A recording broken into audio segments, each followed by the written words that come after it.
सौरभ, बताएं इस समय जो लोग संगठनों के नेता हैं वो क्या रणनीति बना रहे हैं या उनकी चर्चा का फोकस क्या है, अगर आपको पता चल पाया हो तो। जी बिल्कुल, देखिए अभिषेक का थोड़ी देर पहले लगभग 10:30 बजे के करीब इनकी बैठक शुरू हो गई है सिंघू बॉर्डर पर। इसमें जो 32 मेन संगठन हैं उसके किसान नेता जो कल बैठक में गए थे वो बातचीत कर रहे हैं। केंद्र सरकार ने इनसे कहा था कि आप अगर कह रहे हैं कि कमेटी नहीं बना सकते, 4-5 किसान नेताओं के रहने से आप लोगों का जो कहा जाए उद्देश्य है वो पूरा नहीं होता है, तो आप लोग आपस में बात कर लीजिए।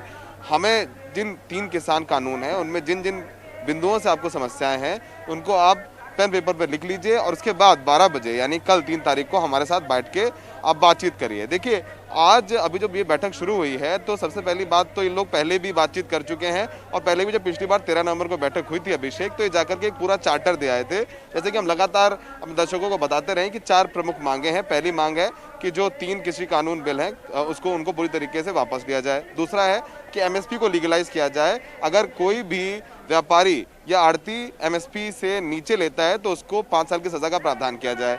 तीसरा, जो बिजली बिल कानून बनाया गया है जिसमें इनको जो बिजली में सब्सिडी मिल रही थी वो सब्सिडी मिलना बंद हो गई, वो सब्सिडी मिली जाए। और चौथा इंपॉर्टेंट पॉइंट है कि जो पराली जलाने को लेकर इन पर जुर्माना लगाया जा रहा है वो वापस लिया जाए। तो ये 4 प्रमुख मांगे, इसके अलावा बहुत छोटी छोटी चीजें हैं।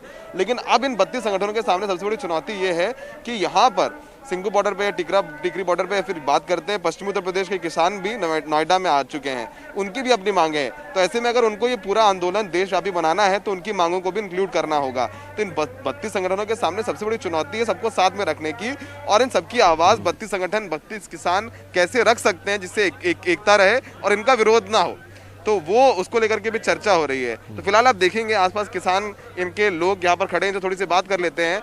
अभिषेक, आपका नाम क्या है? राजेंद्र सिंह मांडा। कितने दिन हो गए आपको? आज 7-6 दिन हो गया। कल आप जब प्रतिनिधि वहाँ बैठक में थे तो आप लोगों को उम्मीद थी कि कोई हल निकलेगा? नहीं, उम्मीद नहीं ਸੀ, ਕੋਈ ਉਮੀਦ ਨਹੀਂ ਸੀਗੀ। ਕਿਉਂ? ਕਿਉਂਕਿ ਜਿਹੜਾ ਇਹਨਾਂ ਦਾ ਰਵੱਈਆ ਸੀਗਾ ਬੁਲਾਉਣ ਦਾ, ਪਹਿਲੇ ਸ਼ਰਤਾਂ ਰੱਖਦੇ ਸੀਗੇ, ਇਹ ਸਾਰੇ ਇਸ ਪਹਿਲਾਂ ਹੀ ਕਲੀਅਰ ਸੀਗਾ ਵੀ ਇਹਨਾਂ ਨੇ ਕੋਈ ਇਦਾਂ ਦਾ ਹੀ ਮਤਲਬ ਨਹੀਂ ਕਰਨਗੇ ਹੈਗੇ। आपको उम्मीद नहीं थी कि कुछ नहीं उम्मीद थी, निकलेगा? हाँ जी हाँ। आपको उम्मीद थी कि कल बैठक में कुछ निकलेगा या अब कल निकलेगा?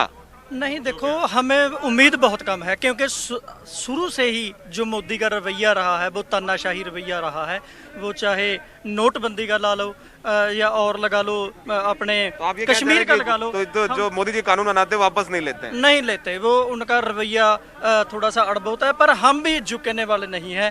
अगर हमारी मांगें नहीं पूरी होंगी, ये राजपुर से लेकर सभी बॉर्डर को तोड़ते हुए हम बैरिकोड को तोड़ते हुए दिल्ली के पास पहुंच गए हैं। अगर अभी भी मांगे नहीं तो हम ये भी तोड़ के जो सिंघू बॉर्डर है संसद तक पहुंचेंगे। संसद तक पहुंचेंगे। तो अभिषेक, इनकी बातें सुनी आपने? सौरभ, लेकिन आपके साथ प्रधानमंत्री मोदी ने जो बनारस किसान में इशारा है कर वो दिया। शायद भूमि अधिग्रहण बिल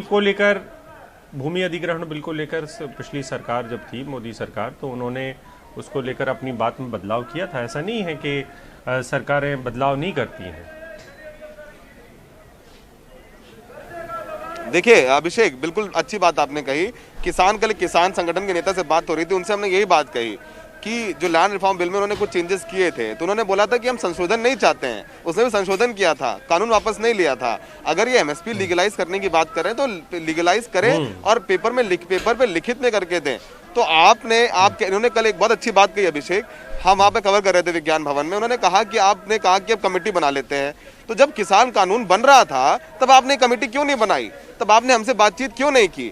तीसरा सबसे इंपॉर्टेंट पॉइंट है, किसान के कुछ जो बीजेपी के कुछ नेता हैं अभिषेक, वो ये कह रहे थे कि जो आंदोलन है वो यूपी में इतना व्यापक क्यों नहीं है, वो मध्य प्रदेश में इतना व्यापक क्यों नहीं है, या फिर आंध्र प्रदेश में इतना व्यापक क्यों नहीं है। तो उन किसान नेताओं से हमने पूछा कि भाई ये बताइए कि पंजाब हरियाणा में के किसान ज्यादा क्यों परेशान? उन्होंने बोला कि जो हमारा सिस्टम है उसी सिस्टम की बदौलत आज हम देश में पंजाब और हरियाणा नंबर 1 है। जब खेती किसानी की बात आती है, जब उपज की बात आती है, तो उस सिस्टम से नंबर 1 है। तो जिस सिस्टम ने हमें नंबर 1 बनाया है, जिसने हमें समृद्ध बनाया है, और उस सिस्टम को खत्म कर रहे हैं, तो ऐसे में सबसे ज्यादा नुकसान हमें है। और ये जो कानून है वो 2006 में बिहार में लागू किया गया था, और यही वजह है कि अब जो बिहार का किसान है वो पंजाब में जाकर के पंजाब के बड़ों किसानों के यहाँ काम करता है। तो तमाम उदाहरण वो दे रहे थे। फिलहाल बैठक चल रही है और लगातार अभिषेक हम अपडेट बताते रहेंगे कि इस बैठक से क्या कुछ निकलकर सामने आ रहा है।